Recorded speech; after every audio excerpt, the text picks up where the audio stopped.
নির্মল আলোয় এবারের নিবেদন সুকুমার রায়ের একটি গল্প। গল্পটির নাম দেবতার সাজা।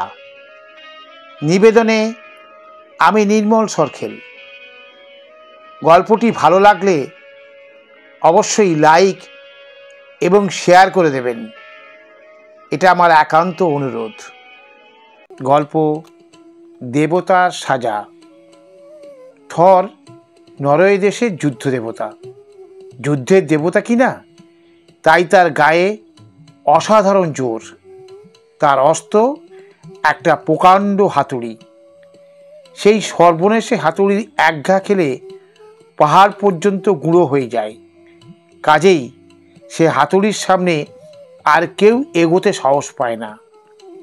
তার উপরে থরের একটা কোমর বন্ধ ছিল, সেটাকে কোমরে বেঁধে নিলে তার গায়ের জোর দ্বিগুণ বেড়ে যেত। থরের মনে ভারী অহংকার। তার সমান বীর আর তার সমান পালোয়ান পৃথিবীতে বা স্বর্গে আর কোথাও নেই। একদিন থর দেখলেন একটা পাহাড়ের পাশে একটা প্রকাণ্ড দৈত্য ঘুমিয়ে আছে, আর সে এমন নাক ডাকাচ্ছে যে গাছপালা পর্যন্ত ঠকঠক করে কাঁপছে। থর বললেন, এই বেয়াদব, নাক ডাকছিস যে? বলেই হাতুড়ি দিয়ে ধাই ধাই করে তার মাথায় 3 ঘা লাগিয়ে দিলেন। কিন্তু কি আশ্চর্য, ওই হাতুড়ির অমন ঘা খেয়ে দৈত্যের কিছু হলো না। সে খালি একটু মাথা চুলকিয়ে বলল, পাখিতে কি ফেললো? থর আশ্চর্য হয়ে বললেন, তুমি তো খুব বাহাদুর হে। আমার এ হাতুড়ির ঘা সহ্য করতে পারে এমন লোক যে কেউ আছে, তা তো আমি জানতাম না। দৈত্য বলল, তা জানবেন কোত্থেকে? আমাদের দেশে যাননি কখনো? সেখানে আমার চেয়েও বড়, আমার চেয়েও সন্ডা ঢের ঢের দৈত্য আছে। থর বললেন, বটে? তবে তো আমাকে একবার সেখানে যেতে হচ্ছে। দৈত্য তাকে দৈত্যপুরীর পথ দেখিয়ে দিল আর বলল, দেখবেন সেখানে গিয়ে বেশি বড়াই টড়াই করবেন না, কারণ আপনি যত বড় দেবতাই হন না কেন, সে দেশে বাহাদুরি করতে গেলে শেষে লজ্জা পেতে হবে। দৈত্যপুরীর চারিদিকে প্রকাণ্ড বরফের দেওয়াল। সে এত বড় যে তার নিচে দাঁড়ালে চুলো দেখা যায় না। সেই দেওয়ালের এক জায়গায় বড় বড় গরাদ দেয়া আকাশের মতো উঁচু ফটক। থর দেখলেন সে ফটক খোলা তার সাধ্য নয়, তাই তিনি দুটো গরাদের ফাঁকের মধ্যে দিয়ে ভেতরে ঢুকলেন। দেওয়াল ঘেরা দৈত্যপুরীর রাজসভায় বসে বসে পাহাড়ের মতো বড় বড় দৈত্যরা সব গল্প করছে। তাদের মধ্যে সবচেয়ে বড় যে, সেই হচ্ছে দৈত্যদের রাজা। দৈত্যরা থরকে দেখেও যেন দেখেনি এমনিভাবে গল্প করতে লাগলো। খানিক পরে দৈত্যরাজ থরের দিকে তাকিয়ে বড় বড় চোখ করে যেন কতই আশ্চর্য হয়ে বললেন, কেউ? আরে থর নাকি? আপনি কি সেই দেবতা যার গায়ে ভয়ানক জোর? তা হবেও বা, শুধু শরীর বড় হলেই তো আর গায়ের জোর হয় না। আচ্ছা, আপনার সম্বন্ধে যে সকল ভয়ানক গল্প শুনি, সেসব কি সত্যি? থর বললেন, সত্যি কিনা এখনই বুঝবে। ওরে, কে আছিস? আমায় একটু জল দে তো। এক চুমুকে কতখানি জল খাওয়া যায় তোদের একবার দেখিয়ে দিই। তখন রাজার হুকুমে একটা শিঙায় করে ঠান্ডা জল এনে থরকে দেওয়া হলো। রাজা বললেন, আমাদের মধ্যে বড় বড় পালোয়ান ছাড়া কেউ এটাকে এক চুমুকে খালি করতে পারে না। সাধারণ দৈত্যরা 2 চুমুকে শেষ করে, তবে যারা নেহাত আনাড়ি তাদের 3 চুমুক লাগে।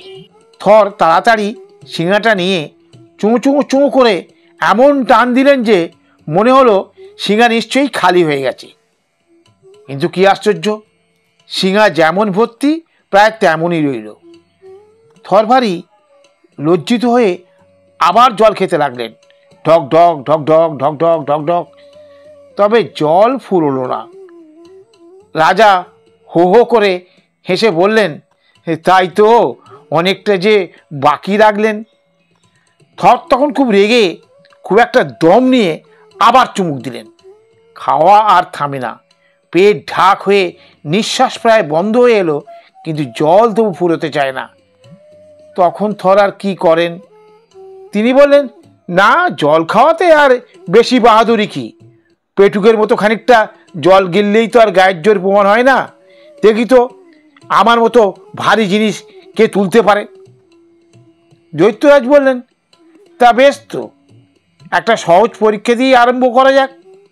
ওরে, আমার বেড়ালটাকে নিয়ে আয় তো। বলতেই একটা ছাই রঙের বেড়াল ঘরের মধ্যে ঢুকলো। থর তাড়াতাড়ি বেড়ালটার ঘাট ধরে ছুঁড়ে ফেলতে গেলেন, কিন্তু বেড়ালটা এমন শক্ত করে মাটি আঁকড়ে রইল যে অনেক টানাটানির পর তার একটা পা মাটি থেকে মাত্র 1 আঙুল ওঠানো গেল। দৈত্যরাজ বললেন, না, আমারই অন্যায় হয়েছে, এতটুকু লোক, সে কি আর ওই ধাড়ি বেড়ালটাকে তুলতে পারে? থর তখন ভয়ানক চটে গিয়ে বললেন, বটে, এতটুকু হই আর যাই হই, দেখি তো কে আমার সঙ্গে কুস্তিতে পারে। দৈত্য বলল, তবেই তো মুশকিলে ফেললেন, আপনার সঙ্গে লড়াই করবার লোক এখন আমি কোথায় পাই? আচ্ছা দেখি, ওরে, বুড়ি ঝিটাকে ডেকে আনতো। মান্ধাতা আমলের এক বুড়ি, তার চুল সব সাদা, তার মুখে দাঁত নেই, গাল টাল সব তুবড়ে গেছে, সে এলো কুস্তি করতে। থর তো চোটেই লাল, বললেন, এ কি তামাশা পেয়েছ? দৈত্যরা তাতে আরো হাসতে লাগলেন। বলল, ও বুড়ি, থাক থাক, ওকে মারিস নে, ও ভয় পেয়েছে। থর তখন তেড়ে গিয়ে বুড়িকে এক ধাক্কা দিলেন, তাতে বুড়ি তার ঘাড় ধরে মাটিতে বসিয়ে দিল।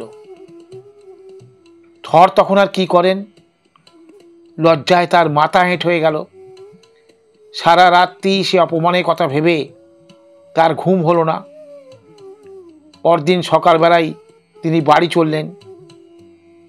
দৈত্যরাজ খুব খাতির করে তার সঙ্গে সঙ্গে পুরীর ফটক পর্যন্ত এলেন। ফটকের কাছে এসে দৈত্যরাজ হেসে বললেন, আপনাকে একটা কথা বলছি, কারণ সেটা না বললে অন্যায় হয়। কাল কিন্তু সত্যিই আপনার হার হয়নি। আপনার অহংকার ভাঙবার জন্যেই আমরা আপনাকে একটু ফাঁকি দিয়েছি। ওই যে শিঙাটা দেখলেন, ওটা সমুদ্রের শিঙা। সমস্ত সমুদ্রের জল না ফুরোলে ওর জল ফুরোয় না। আপনি যে 3 চুমুক দিয়েছিলেন, তাতে কতক জায়গায় সমুদ্রের ধারে চড়া পড়ে গিয়েছে।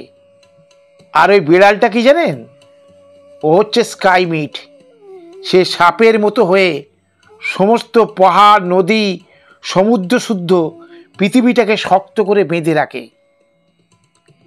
আপনার টানে পৃথিবীটা প্রায় 10খানা হয়ে ফাটবার জোগাড় হয়েছিল। আর ওই বুড়ি ঝি হচ্ছে জরা, অর্থাৎ বৃদ্ধ বয়স। বুড়ো বয়সে কাকে না কাবু করে। আর কাল সকালে আপনি যে দৈত্যের মাথায় হাতুড়ি মেরেছিলেন, আমি সেই দৈত্য। সে হাতুড়ি আমার মাথায় একটুও লাগেনি। আমি আগে থেকে মাথা বাঁচাবার জন্য একটা মায়া পাহাড়ের আড়াল দিয়েছিলাম। ওই দেখুন, আপনার হাতুড়িতে তার কি দুর্দশা হয়েছে।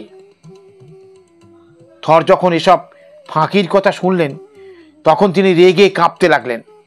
হাতুড়িটাকে মাথার ওপর তুলে বোঁবো করে ঘুরিয়ে তিনি যেই সেটা ছুঁড়তে যাবেন, অমনি দেখেন কোথায় দৈত্য, কোথায় পুরী, চারিদিকে কোথাও কিছু নেই। মনের রাগ মনে মনেই হজম করে থর সেদিন বাড়ি ফিরলেন। নমস্কার।